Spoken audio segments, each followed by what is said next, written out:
السلام عليكم ورحمة الله وبركاته. إن الحمد لله نحمده ونستعينه ونستغفره ونعوذ بالله من شرور أنفسنا ومن سيئات أعمالنا. من يهده الله فلا مضل له ومن يضلل فلا هادي له.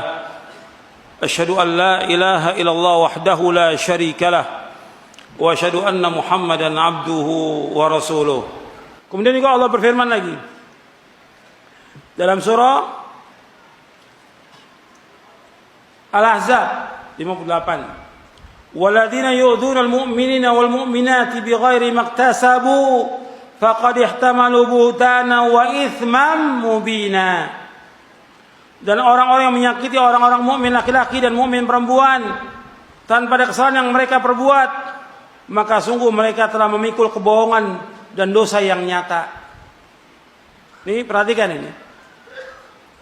Ini untuk para dai, para ustadz yang nuduh bahwa Wahabi, Salafi itu teroris, membunuh banyak kaum muslimin. Ini benar atau tidak ini? Ini tuduhan, menyakiti kaum muslimin, tuduhan-tuduhan ini. Allah akan tuntut di hari kiamat nanti perbuatan ini. Enggak segampang itu. Banyak kiai-kiai, dai-dai, beda pendapat enggak ada masalah. Oh, imamnya juga berbeda pendapat. Tapi diskusi dengan ilmu. Jangan mengatakan Wahabi sesat, Wahabi teroris, Wahabi ini haus darah. Diskusi ayo, kita diskusi. Antum kiai siapa? Ustadz siapa antum? Gus siapa? Ayo diskusi. Tapi jangan nuduh. Haram hukum dalam Islam menuduh itu. Mengatakan sesat, mengatakan haus darah, membunuh kaum muslimin. Dari mana antum tahu? Dari mana? Enggak baca. Cuma kata orang. Dan semua riwayatnya bohong. Dan ini kan yang pertama kali membuat seperti ini siapa? Pertama kali orang-orang Syiah. Yang pertama kali orang kafir. Kemudian tuduh lagi yang lain. Dia tentang mereka menuduh Wahabi. Kalau ditanya Wahabi siapa itu Wahabi? Muhammad bin Al-Wahhab. Kamu tahu Muhammad bin Al-Wahhab dakwahnya dakwah tauhid, mengajak orang kepada kemurnian Islam. Mengajak kepada Quran wa sunnah ala fahmi salaf. Membersihkan umat supaya mereka memurnikan tauhid kepada Allah, menjauhkan syirik. Beliau ini seorang mujaddid, reformer abad ke-12.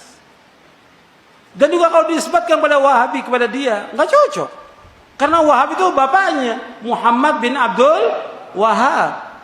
Mesti Muhammadi, bukan Wahabi. Cuma karena dulu ada firqah yang sesat, dulu pada abad kedua Hijriah ada firqah yang sesat yang bernama Abdul Wahhab bin Abdurrahman bin Rustum. Dari mana? Dari Persia. Dia tinggal di mana? Di Maroko. Di Maroko dan daerahnya semuanya, Aljazair dan lainnya, dia berkuasa. Warisan dari bapaknya. Dia mempunyai aliran sesat, Khawarij, Ibadiyah, membunuh kaum muslimin. Dan dia menalkan dari kaum muslimin, mengkafirkan orang-orang Islam yang berbuat dosa besar. Ini namanya Abdul Wahhab bin Abdurrahman bin Rustum. Ini sesat. Dan udah nggak ada lagi ajarannya. Sering para ulama menyebut tentang kesesatannya dia. Nah, dia ketika abad ke-12 datang Syekh Muhammad mendakwakan dakwah tauhid. Nah, difitnah. Oh, ini sama, mau disematkan apa ini? Muhammad bin Abdul Wahhab ini mendakwakan dakwah tauhid, menghancurkan kubur-kubur yang tinggi yang dibangun, melarang orang berbuat syirik, melarang orang berbuat bidah. Ini apa? Musuh nih. Sehingga para penjajah, orang-orang kafir dari Inggris, Perancis dan yang para penjajah itu, apa yang pas disematkan? Wahabi. Kan gampang. Supaya orang lari dari dakwah ini.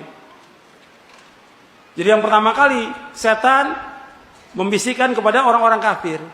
Orang kafir membisikkan lagi kepada siapa? Kepada tokoh-tokoh ahlul bidah ini yang menyesatkan. Apa? Pokoknya yang gampang. Kalau ada orang yang mengajak orang pada tauhid, melarang orang berbuat syirik, oh Wahabi. Mengajak orang kepada sunnah, melarang bid'ah, oh ini Wahabi. Ini tuduhan. Dan gak boleh seperti ini dalam Islam. Ini menyakiti hati kaum mukminin. Apalagi menuduh Syekh Muhammad Wahab, seorang mujaddid, orang soleh. Orang soleh. Antum bisa lihat dia orang baik, dipuji oleh para ulama seluruh dunia. Dan juga bagaimana dia dari buku-bukunya antum bisa tahu bagaimana kehidupannya dia, bagaimana ilmunya, bagaimana dakwahnya. Jadi ini menyakiti yang seperti ini. Mestinya orang Islam nggak seperti itu. Kita lihat mereka nggak mampu untuk diskusi, nggak mampu untuk adu hujjah. Yang ada apa? Celaan. Sama seperti orang-orang kafir dulu. Orang kafir ketika Nabi mendakwakan dakwah tauhid nggak mampu untuk mengatakan jangan hati-hati kepada Nabi. Apa yang gampang? Orang gila,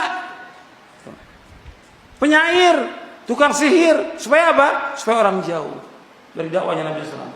Sekarang yang gampang apa? Wahabi. Kalau ditanya Wahabi, apa nggak paham dia, suruh jelaskan. Kayaknya apa sih Wahabi nggak tahu. Jadi ini tuduhan, dan tuduhan ini berat di dunia, berat di akhirat juga.